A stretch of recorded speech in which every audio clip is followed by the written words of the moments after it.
The desperate signal the coffee had gone cold 3 hours ago, but Elena Rodriguez barely noticed. Her fingers moved across the quantum communication console with practiced precision, adjusting frequencies and analyzing signal patterns that danced across her screens like digital aurora. The Titan Deep Space Array hummed quietly around her. Its massive dishes pointed toward the outer rim of the galaxy where few dared to venture. Elena had been monitoring deep space communications for 7 years, ever since graduating from the Interstellar Communication Academy. Most days brought nothing but cosmic background radiation and the occasional automated beacon from mining operations. Tonight felt different. Tonight, something was calling from the darkness between stars. The signal first appeared at 2347 GMT, buried beneath layers of stellar interference. Elena's enhanced pattern recognition software flagged it as artificial, but the encryption was unlike anything in human databases. The mathematical sequences were elegant, almost musical in their complexity. Whatever civilization had created, this signal possessed a level of sophistication that made human technology look primitive. Elena's heart raced as she began the decryption process. The Universal Mathematics Protocol, developed by Earth's finest xenolinguists, slowly began revealing the message's structure. Prime numbers, geometric sequences, and quantum resonance patterns emerged from the chaos. Someone out there was screaming for help in the universal language of mathematics. Director Marcus Chon entered the communication center at 2:15, his graying hair disheveled and his usually pristine uniform wrinkled from sleep. At 62, Marcus had overseen first contact protocols for 2 decades, but his hands still trembled slightly as he read Elena's preliminary report. "How confident are you in this translation?" Marcus asked, his voice steady despite the magnitude of what lay before them. Elena looked up from her screens, her dark eyes reflecting the blue glow of the displays. 87% accuracy on the mathematical components. The linguistic elements are more challenging, but the emotional resonance is unmistakable. They're terrified, Director. And they're dying. The message, when finally decoded, painted a picture of cosmic horror.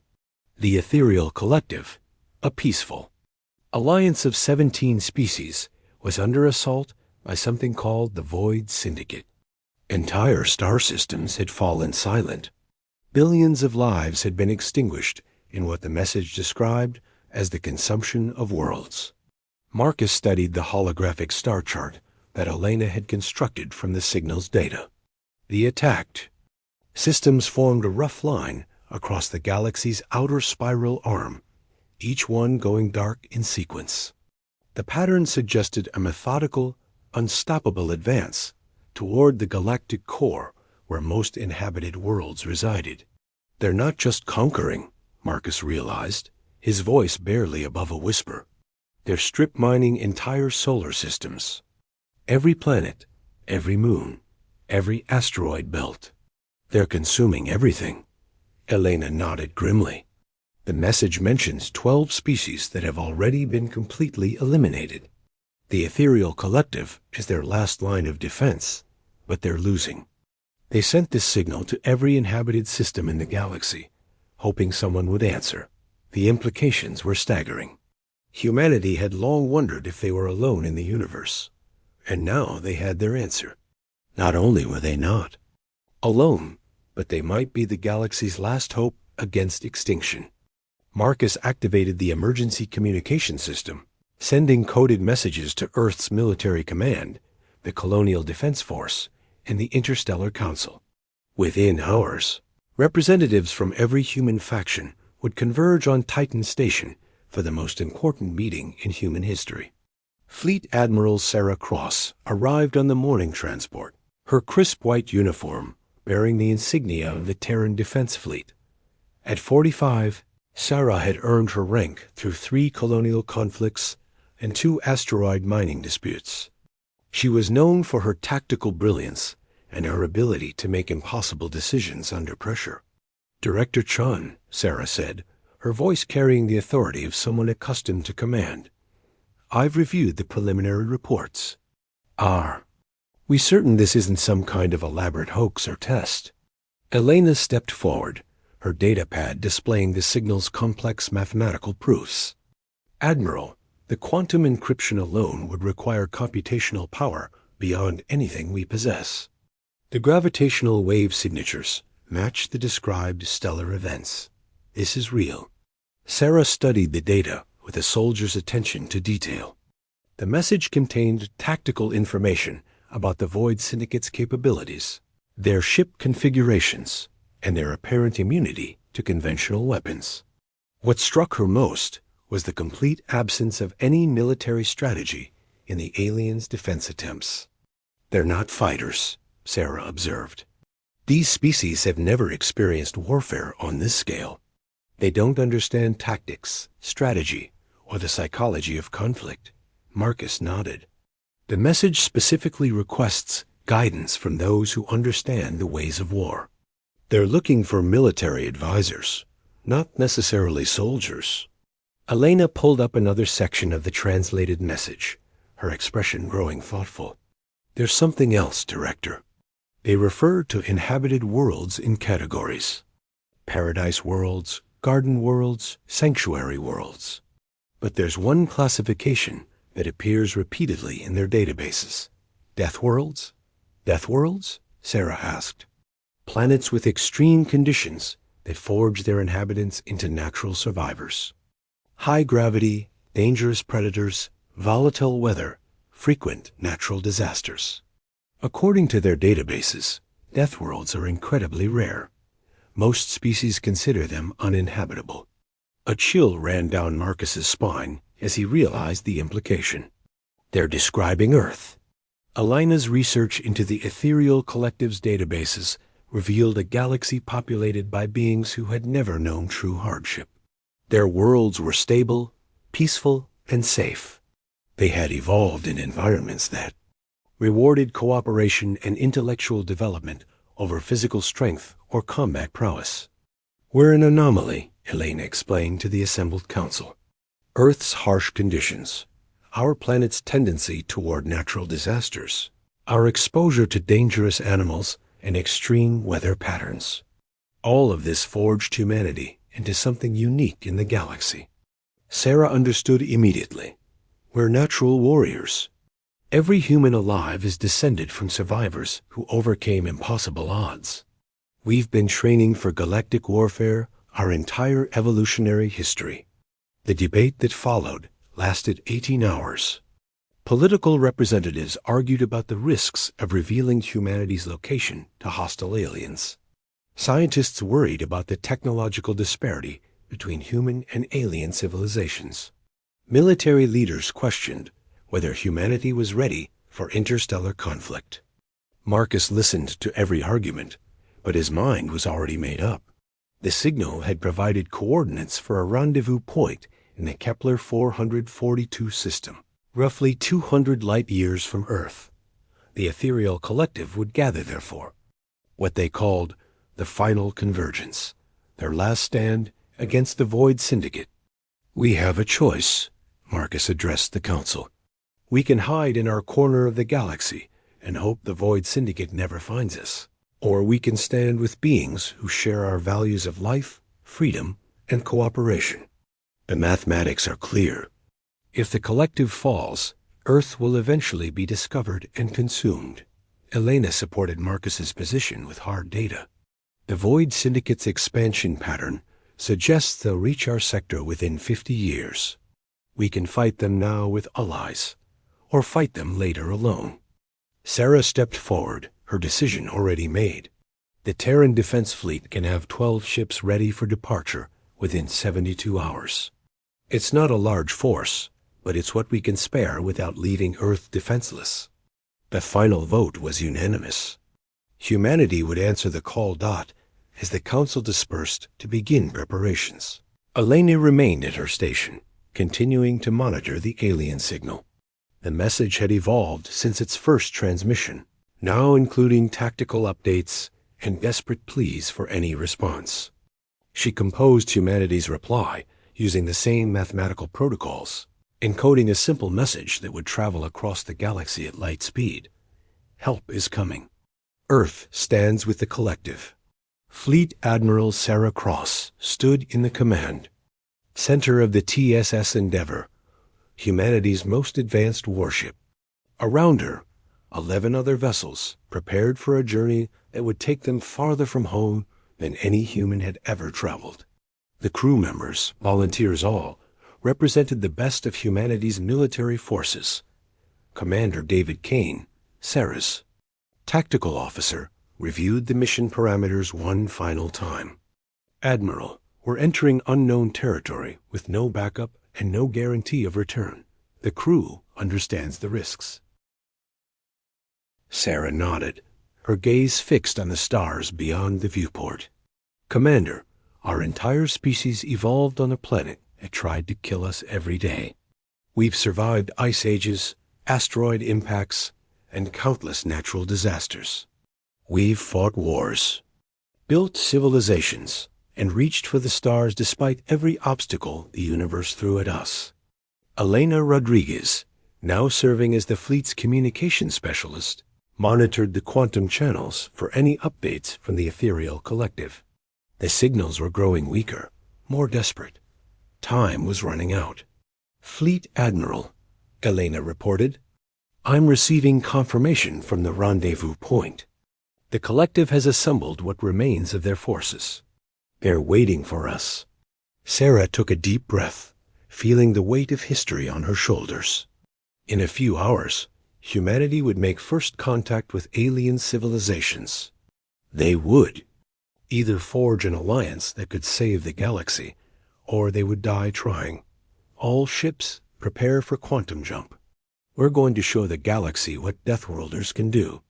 The 12 human ships vanished into the quantum foam, leaving behind the safety of Earth's solar system. Behind them, a blue planet continued its ancient dance around a yellow star, unaware that its children were about to change the course of galactic history. Elena watched the stars shift and blur through the quantum tunnel, her mind racing with possibilities. Somewhere ahead, alien beings unlike anything humanity had ever imagined were fighting for their survival. Soon, they would learn that help had come from the most unlikely place in the galaxy, a small, violent world that had forged its inhabitants into the perfect warriors. The galaxy would never be the same. Asterisk, warriors from the death planet, the quantum tunnel collapsed behind them like a closing door, leaving the human fleet suspended in the void of the Kepler 442 system. Fleet Admiral Sarah Cross stood on the bridge of the TSS Endeavour, her eyes adjusting to the alien starscape that surrounded them. 3 suns burned in the distance, their light painting the darkness in shades of amber and gold that no human had ever seen before. Admiral, Commander David Kane reported from his tactical station. Sensors are detecting massive energy signatures throughout the system. One count 47 vessels of unknown configuration, holding position near the 4th planet. Elena Rodriguez worked frantically at her communication console, her fingers dancing across controls as she attempted to establish contact with the ethereal collective. The quantum channels buzzed with activity, alien voices speaking in harmonics. That made her equipment strain to process the data. I'm getting responses from multiple sources, Elena announced, her voice tight with concentration. They're welcoming us. Admiral, they're actually thanking us for coming. Sarah felt a knot form in her stomach. In her 23 years of military service, she had never heard such genuine gratitude mixed with desperate hope. These beings had been abandoned by the galaxy, left to face extinction alone. Now, 12 human ships had arrived to stand with them against impossible odds. The first alien vessel approached slowly, its design unlike anything in human engineering databases. Where human ships were angular and aggressive, built for war and survival, this craft flowed like liquid light. Its hull seemed to shift and pulse with inner radiance, as if the ship itself were alive. Incoming transmission, Elena reported.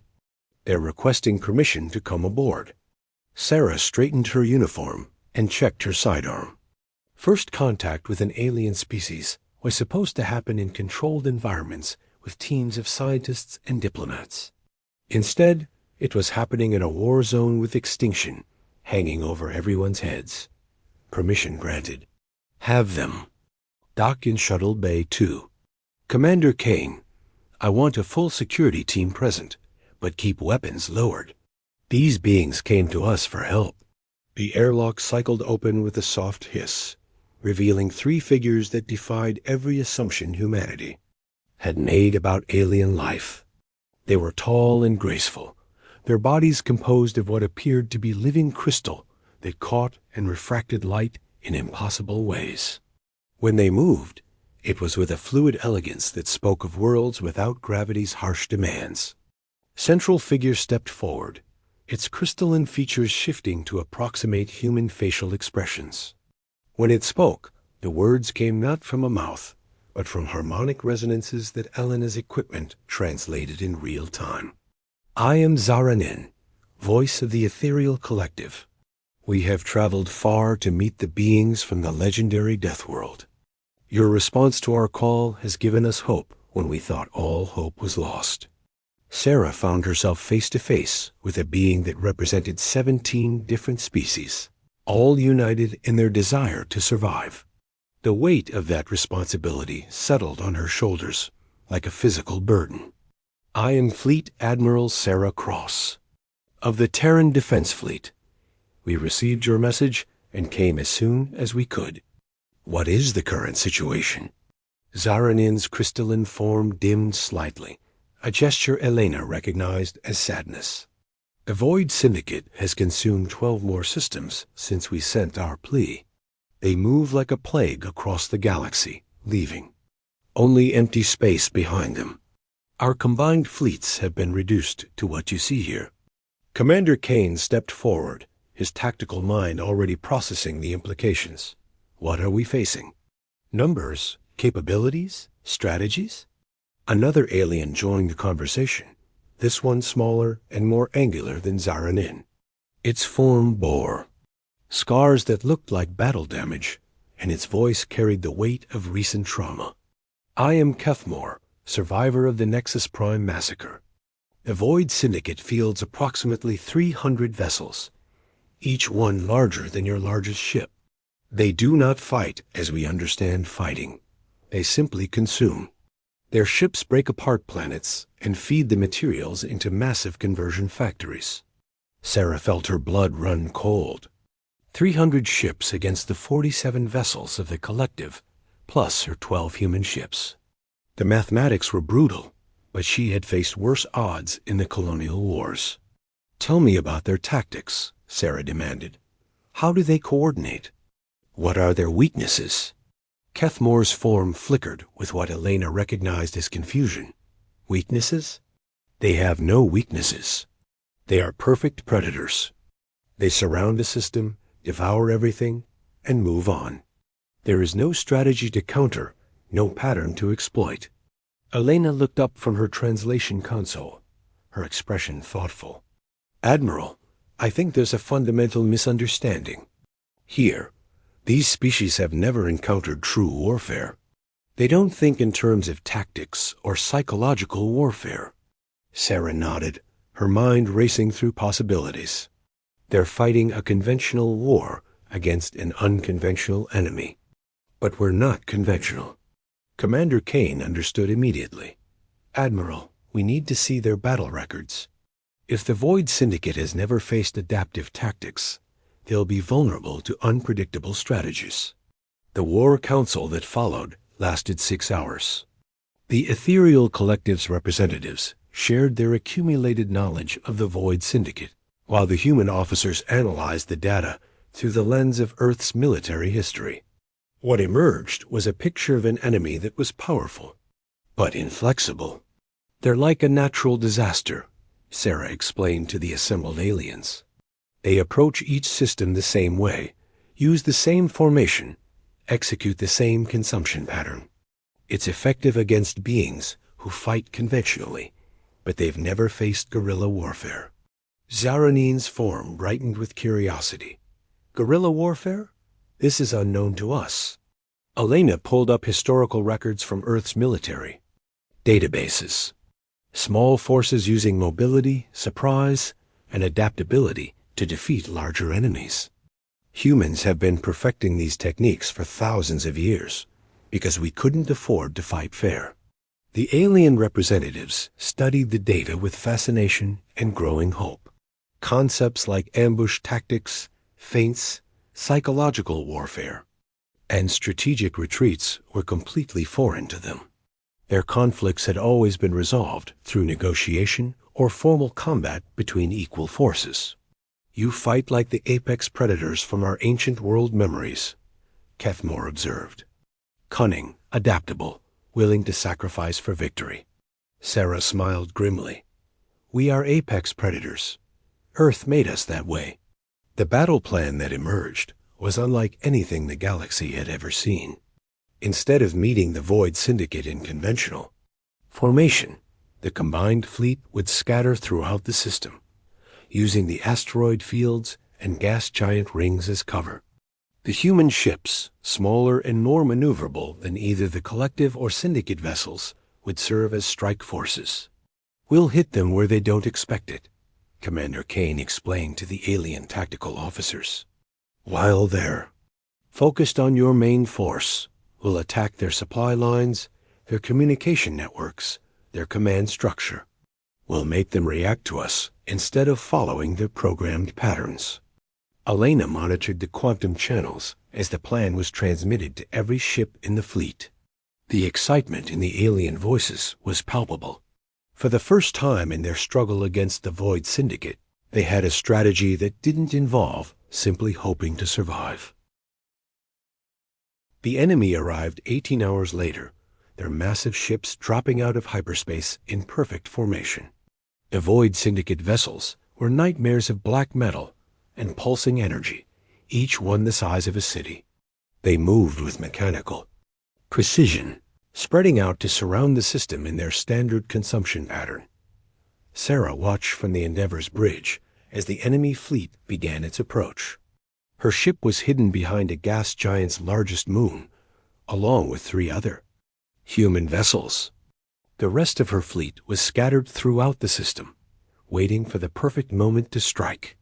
Admiral, Elena reported, I'm intercepting syndicate communications. They're discussing humans. They have files on us. Sarah's blood turned to ice. What kind of files? Biological analysis, psychological profiles, threat assessments. Admiral, they classify us as a Class 9 extinction threat. They're treating us like a galaxy-ending plague. The implications were staggering. The Void Syndicate had been planning to attack Earth all along. Humanity's intervention in the current conflict had simply accelerated their timeline. How many ships are they devoting to hunting us? Sarah asked. 60 vessels, Admiral. They're more afraid of us than they are of the entire ethereal collective. Sarah felt a fierce pride mixed with grim satisfaction. Earth's children had made such an impression on the galaxy that a species of mechanical predators considered them an existential threat. All human ships, this is Admiral Cross, Sarah broadcast on the secure channel. The enemy knows we're here, and they're afraid of us. Let's show them why. The battle began when the TSS Ranger, commanded by Captain Maria Santos, struck the first blow. Her ship emerged from behind an asteroid, fired a spread of quantum torpedoes at a Syndicate vessel's communication array, and vanished back into the debris field before the enemy could respond. The Syndicate formation wavered for the first time in their recorded history. They had never faced an enemy that refused to engage in direct combat. Their massive ships began to break formation, searching for the elusive human vessels. Now, Sarah commanded, the ethereal collective ships, led by Zaranine's flagship, launched a coordinated assault on the Syndicate's main force. Their weapons, enhanced with human tactical analysis, focused on specific systems rather than attempting to destroy the massive enemy vessels outright. Meanwhile, the human ships struck like lightning throughout the system. They targeted supply ships, communication relays, and command nodes. Each attack was brief, but devastating, designed to create chaos and confusion in the enemy ranks. Commander Kane monitored the battle from the Endeavor's tactical center, his screens showing the positions of all 60 ships. Admiral, the Syndicate, is adapting faster than we expected. They're learning our patterns. Sarah nodded, having anticipated this development. Phase 2, Commander. All ships execute Hunter Protocol. The Hunter Protocol was humanity's most savage military doctrine, developed during the darkest days of the colonial wars. Instead of fighting as a fleet, each human ship would operate independently, using every dirty trick and psychological weapon. In Earth's arsenal, Elena watched in fascination as the battle transformed. The human ships began targeting the Syndicate's weakest vessels, isolating them from their support and destroying them one by one. It was pack hunting on a galactic scale. The Syndicate is losing cohesion, Kefmore reported from the Collective's command ship. Their formation is collapsing. They do not understand how to fight this kind of warfare. Sarah studied the tactical display, looking for the perfect moment to deliver the killing blow. The Syndicate had committed most of their forces to hunting the human ships, leaving their command vessel relatively undefended. All ships converge on the flagship. It's time to cut off the head of the snake. The final assault was a thing of beauty and terror. The combined fleet, human and alien, working in perfect coordination, struck the Syndicate command ship from 12 different angles simultaneously. The massive vessel, for all its size and power, simply couldn't defend against such a coordinated attack. When the Syndicate flagship exploded, the remaining enemy vessels simply stopped. Without their central command structure, they were nothing more than mindless machines. The ethereal Collective ships methodically destroyed them one by one. The battle was over in 6 hours. The Void Syndicate, the scourge of the galaxy, had been broken by a handful of Deathworlders and their alien allies. In the aftermath, as the combined fleet regrouped around the system's 4th planet, Sarah found herself surrounded by alien representatives from dozens of species. They looked at her with a mixture of awe and gratitude that made her uncomfortable. "You saved us all," Zaranin said, its crystalline form pulsing with colors that Ilana's equipment translated as deep emotion. "The galaxy owes an unpayable debt to the children of Earth." Sarah shook her head. "We didn't save the galaxy. We just showed it how to save itself." Elena stepped forward, her datapad displaying communication logs from across the galaxy. "Admiral, we're receiving messages from hundreds of systems.